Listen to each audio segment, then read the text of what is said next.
pengembangan perkara dugaan tindak pidana korupsi terkait pembangunan gereja Kingmi di Mile 32 di Kabupaten Mimika, Provinsi Papua. Jadi perkara ini merupakan pengembangan dari proses penyidikan setelah melalui gelar perkara dan kemudian disepakati sebagai keputusan kolektif kolegial. Malam hari ini 4 orang tersangka tadi pagi juga sudah kami sampaikan telah hadir di Gedung Merah Putih KPK dan telah dilakukan pemeriksaan tentunya oleh tim penyidik KPK dengan didampingi oleh penasihat hukumnya, sehingga sesuai dengan kewenangan yang dimiliki kemudian KPK melakukan penahanan terhadap 4 orang dimaksud. Informasi ini merupakan lanjutan dari pengembangan perkara dugaan tindak pidana korupsi pembangunan gereja Kingmi Mile 32 di Kabupaten Mimika, Provinsi Papua. Dalam proses penyidikan awal dengan tersangka Saudara EO dan kawan-kawan, Bupati Timika, tim penyidik menemukan adanya peran pihak-pihak lain yang diduga turut serta dalam terjadinya tindak pidana dan dapat dipertanggungjawabkan secara hukum. KPK kemudian melanjutkan ke tahap penyidikan sebagaimana kecukupan alat bukti, dan ini melalui proses ekspos di pimpinan dan kemudian peserta ekspos kemudian dan juga pimpinan secara kolektif kolegial menetapkan tersangka baru sebagai berikut. Yang pertama adalah Saudara BW swasta, Saudara AY swasta, Saudara GUP swasta, dan yang terakhir Saudara TS pegawai negeri sipil. Sebelumnya untuk perkara ini KPK juga telah menetapkan dan mengumumkan 3 orang tersangka sebagai berikut. Saudara EO, Bupati Kabupaten Mimika periode 2014-2019 dan periode 2019-2024, Kabupaten Timika ya. Kemudian Saudara MS, Kepala Bagian Kesra Setda Kabupaten Timika, pejabat pembuat komitmen. Kemudian Saudara TA, swasta Direktur PT WM. Saat ini proses hukumnya sedang berjalan dalam tahap upaya hukum kasasi di Mahkamah Agung dan upaya hukum banding di Pengadilan Tinggi Makassar. Karena kebutuhan dan kepentingan proses penyidikan, tim penyidik menahan tersangka BW, tersangka AY, tersangka GUP, dan tersangka TS untuk masing-masing selama 20 hari pertama terhitung tanggal 22 September 2023 hari ini sampai dengan 11 Oktober 2023 di rutan KPK. Adapun konstruksi perkara,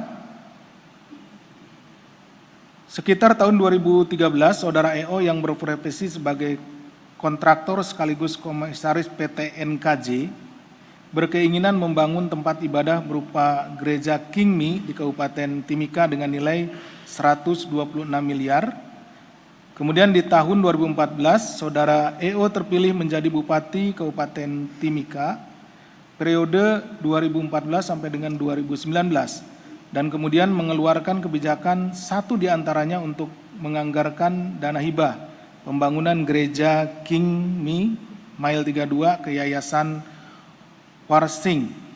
Kemudian tim anggaran pemerintah daerah atau TAPD Kabupaten Timika sebagaimana perintah Saudara EO memasukkan anggaran hibah dan pembangunan gereja Kingmi Mile 32 sebesar 65 miliar ke anggaran daerah Pemkab Timika tahun 2014. Saudara EO yang masih menjadi komisaris, jadi merangkap ya, ada komisaris PT NKJ, kemudian membangun dan menyiapkan alat produksi beton yang berada di tepat di depan lokasi akan dibangunnya gereja Kingmi.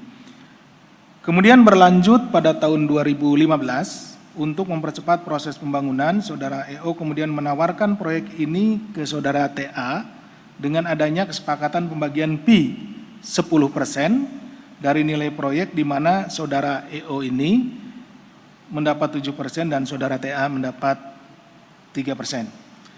Agar proses lelang dapat dikondisikan, Saudara EO sengaja mengangkat Saudara MS sebagai pejabat pembuat komitmen atau PPK, padahal yang bersangkutan tidak mempunyai kompetensi di bidang konstruksi bangunan. Mengenai peranan dari saudara AY dan saudara BW sebagai orang kepercayaan saudara EO, yaitu mencari beberapa kontraktor yang tidak memiliki kualifikasi untuk mengerjakan proyek pembangunan gereja Kingmi tersebut, dan juga menerima sejumlah uang atas jasanya. Untuk peran GUP sebagai konsultan perencana dan konsultan pengawas, yaitu dengan tidak mengawasi pelaksanaan pekerjaan yang berakibat progres pekerjaan menjadi lambat, sehingga volume pekerjaan serta mutu hasil pekerjaan tidak sesuai kontrak. Sedangkan saudara TS sebagai ketua panitia pelelangan pekerjaan jasa konsultan perencanaan berperan untuk mengkondisikan berbagai dokumen lelang sehingga memenangkan perusahaan sebagaimana perintah dari saudara EO.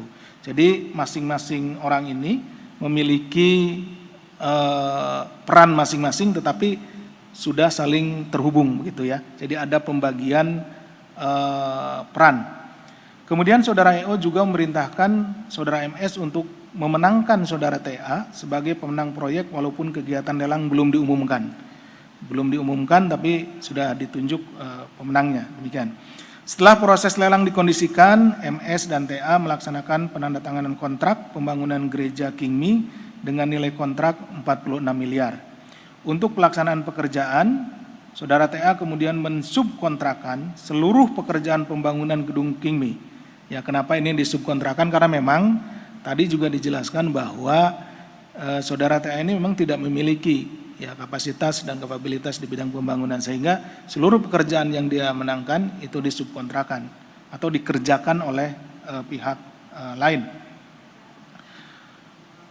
Kepada perusahaan berbeda, salah satunya yaitu PT KPPN tanpa adanya perjanjian kontrak dengan pihak Pemkab. Namun hal ini diketahui oleh saudara EO. PT KPPN kemudian menggunakan dan menyewa peralatan dari PT NKJ, di mana EO masih tetap menjabat sebagai komisarisnya.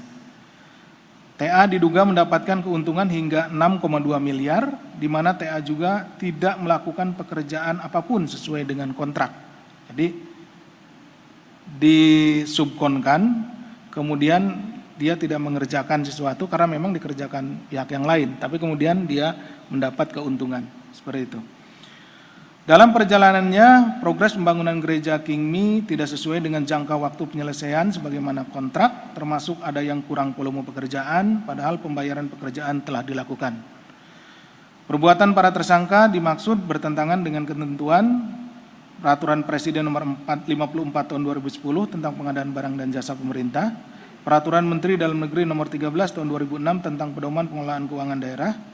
Kemudian keuntungan pribadi yang didapat saudara BW, AY, GUP, dan TS sejumlah sekitar 3,5 miliar. Akibat perbuatan para tersangka mengakibatkan timbulnya kerugian keuangan negara setidak-tidaknya sejumlah sekitar 11,7 miliar. Selanjutnya para tersangka disangkakan melanggar pasal 2 ayat 1 atau pasal 3 Undang-Undang Nomor 31 Tahun 99 sebagaimana telah diubah dengan Undang-Undang Nomor 20 Tahun 2001 tentang perubahan atas Undang-Undang Nomor 31 Tahun 99 tentang pemberantasan tindak pidana korupsi. Junto pasal 55 ayat 1 ke 1 KUH pidana. Kabupaten Mimika, ibu kotanya di Timika. Nah, itu yang betul itu. Di Kabupaten Mimika, ibu kotanya di Timika. Nah, mohon maaf. Apakah pihak KPK memiliki bukti yang kuat ya dalam penanganan perkara ini? Karena disampaikan oleh Mas Chandra tadi, salah satu tersangka kami itu pada pengadilan tingkat pertama dinyatakan bebas ya, seperti itu. Tentunya ketika kami memutuskan ya dalam hal ini memutuskan dalam sebuah expose, di mana juga di situ hadir penyelidik, penyidik, penuntut umum, kemudian juga pimpinan secara kolektif kolegial, itu kecukupan alat bukti untuk kita naikkan menjadi proses dari penyelidikan ke penyidikan itu memang sangat-sangat diperhatikan, sehingga tidak mungkin kita menaikkan suatu perkara itu kecukupan alat buktinya belum cukup seperti itu. Nah, adapun berproses di persidangan ya di pengadilan itu ada dinamikanya tersendiri gitu ya, dinamika tersendiri. Tetapi tentunya sampai saat ini untuk perkara saudara EO sendiri itu sedang ada upaya hukum berikutnya, kita sedang kasasi. Jadi kita lihat nanti di tingkat pertama mungkin bebas, tapi di tingkat kasasi kita lihat apakah kita tim dari KPK dalam ini jaksa KPK itu akan membuktikan terhadap dakwaan-dakwaannya gitu. Nanti seperti itu kita tunggu.